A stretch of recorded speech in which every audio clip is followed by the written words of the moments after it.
What is going on, guys? Spartan D here. Today we're covering PN72 Yogui or Yogui.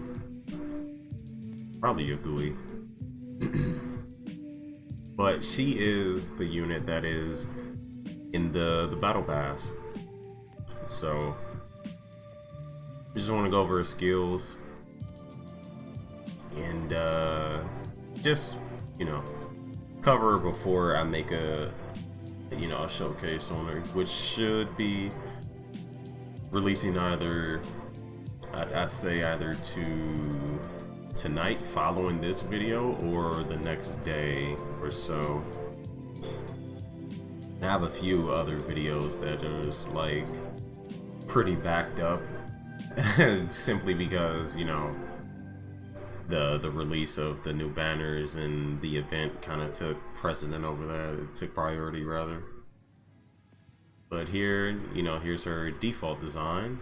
Here is her wedding vow design, I believe, whenever that's available, because it's not available in game. I actually went to go check, so I'm like, wow, I'm definitely gonna put that the showcase. Ended up not being there. And then this is also not there, I don't believe. But I will go back and check, and if it is, I'll surely show that off. But I didn't see. So, without further ado, you know, here's her stats.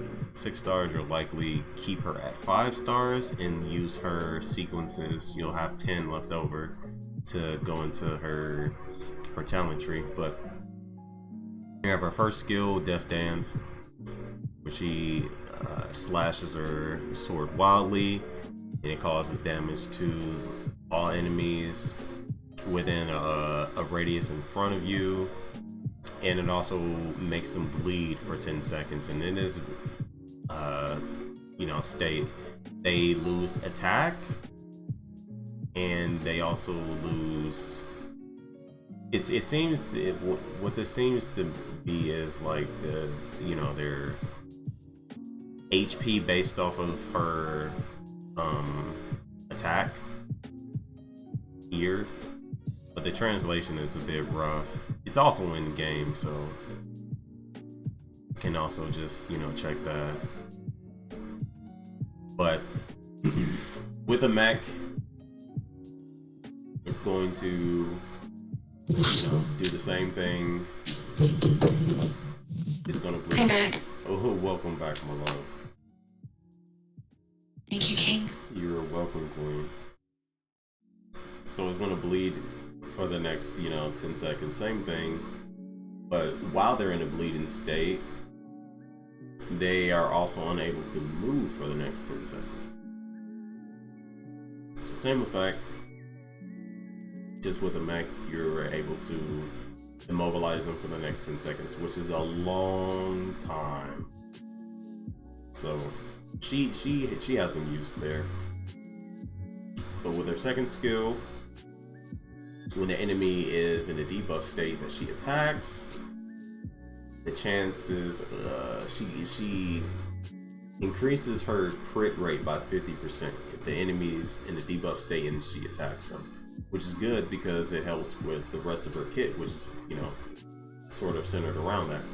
When you get her mech, when she attacks in an enemy in a debuff state, she gets the crit rate increase of 50%, and also she gets crit damage that's increased by 20%.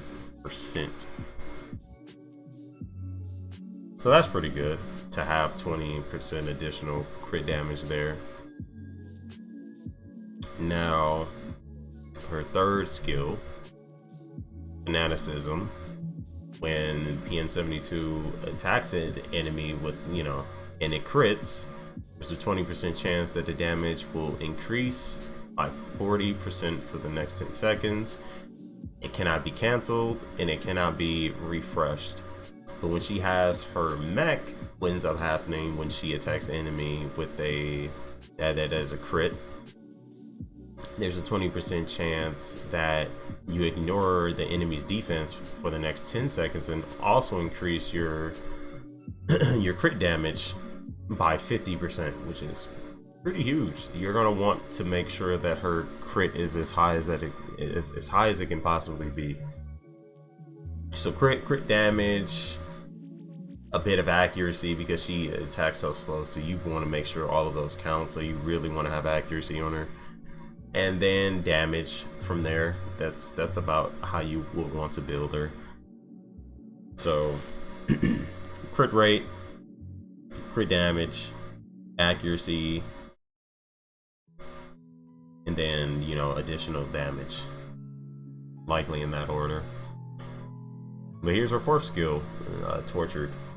When PN72's normals hit an enemy, there's a 30% chance that the damage will be increased by 30% for the next 10 seconds, and the effect can be reset, meaning that you can refresh this.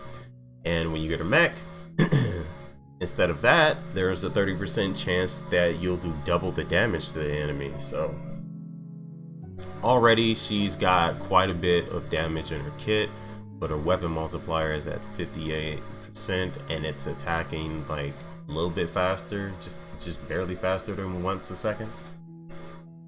So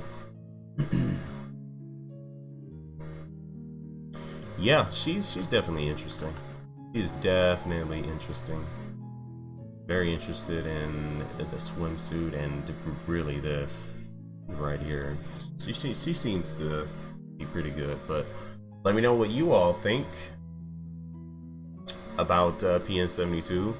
Have you known about her before she got her Battle Pass debut into the game? Are you interested at all in using her? If not, let me know why, if you are already aware of how she performs. I have an idea of where she's placed at, but I would like to see for myself in game just how she is. So if you enjoyed this video, feel free to leave a like and give me feedback on who you're excited for, if you're even excited at all for these new units that have released in PN72, Pathogen Evelyn, and Eloise. If you didn't like the video, that's okay too. But with that being said, I will see you all in the next one.